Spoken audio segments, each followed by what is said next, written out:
When we're angry, it's scary. When we're sad, it can be very debilitating. When we're scared, we can freeze. Like being human, it's a ride.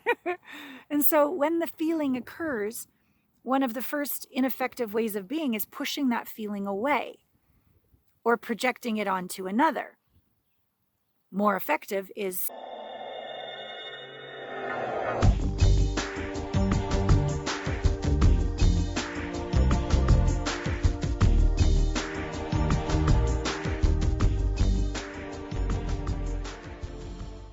kicking your worst relationship habit. How do you do that? Alana Pratt here, intimacy expert, host of the podcast, Intimate Conversations, and lover of your questions. And so first, let's define like a negative relationship habit. To me, that would be anything that creates separation, not connection. Anything that closes your heart, not opens it. Anything that pushes your own self away from yourself.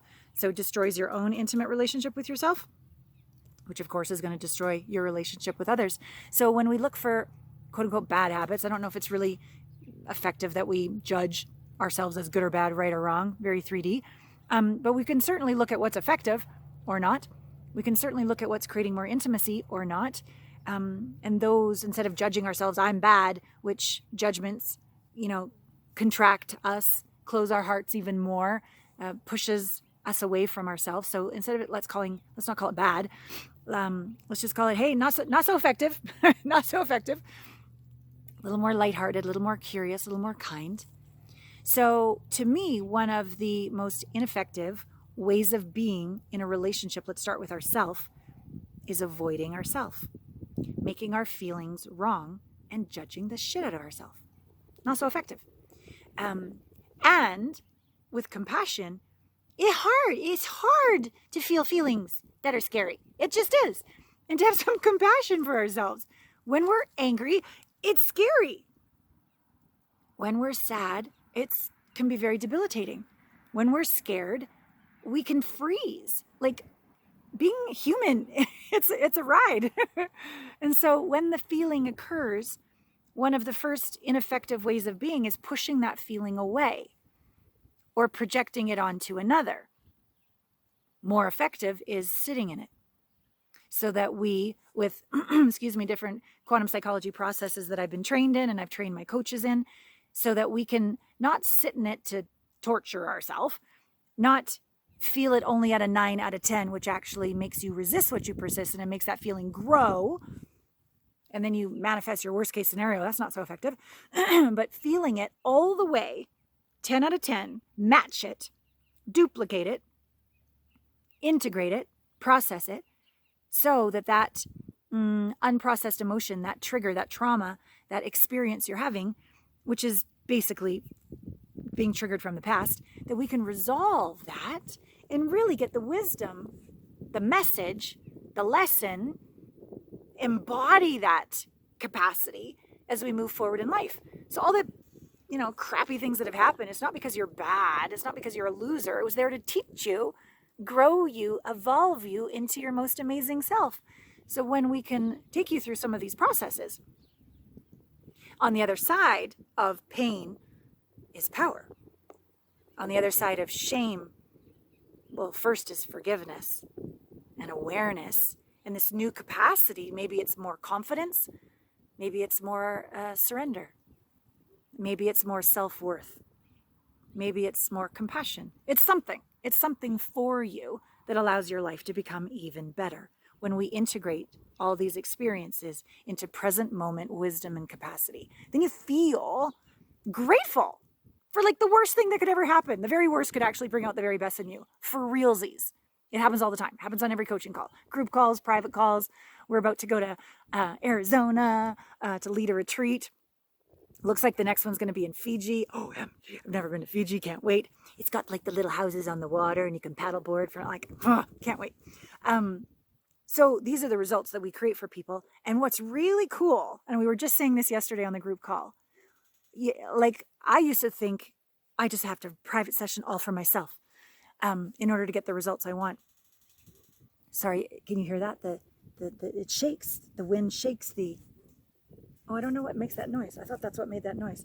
Anyways, what happens in a group call is that when I'm coaching one person, everyone on the call gets the lesson. And sometimes it's even easier to get your transformation when I'm not looking right at you, when I'm looking at someone over here, because there's not as much pressure. And you can really put yourself in that person's situation and go, wow, I feel that too. And then as they transform, you transform. And so by the end of a call, you don't just get your transformation of what you came to the call to explore, evolve. You get like 7, 10, 12 transformations. And by the end, you have a connection with the other people on the call. You've got tons of growth, and you've got this sense of community where, oh my God, I'm not weird. I'm not alone. There are other incredible, brave humans like me on this planet that are ready to own it, do the work, grow and evolve. And then you're just so happy to see each other the next week. So how are you? How did it go? Did you do that thing? Did you follow through? And we share such incredible wins.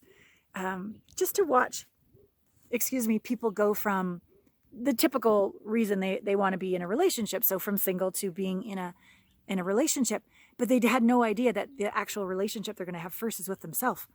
And when you do that, everything up levels.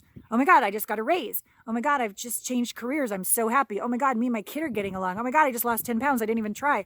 Oh my, like all these things start to happen because at the core you've shifted. And then of course, should it be divine timing?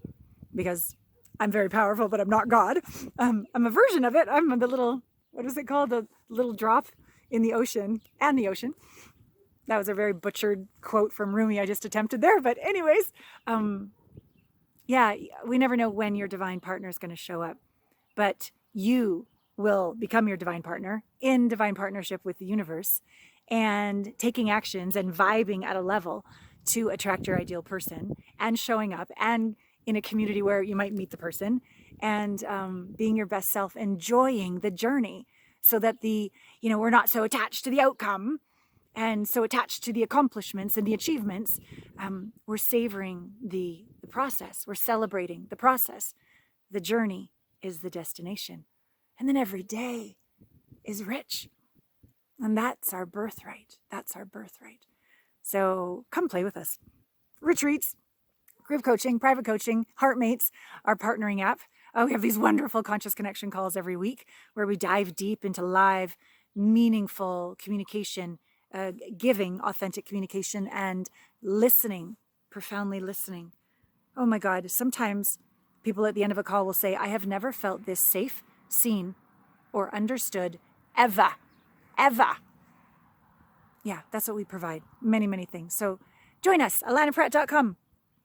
alanapratt.com/connect if you're interested in any of our programs, and heartmates.app if you're interested in those conscious connection calls and our online curriculum for intimacy.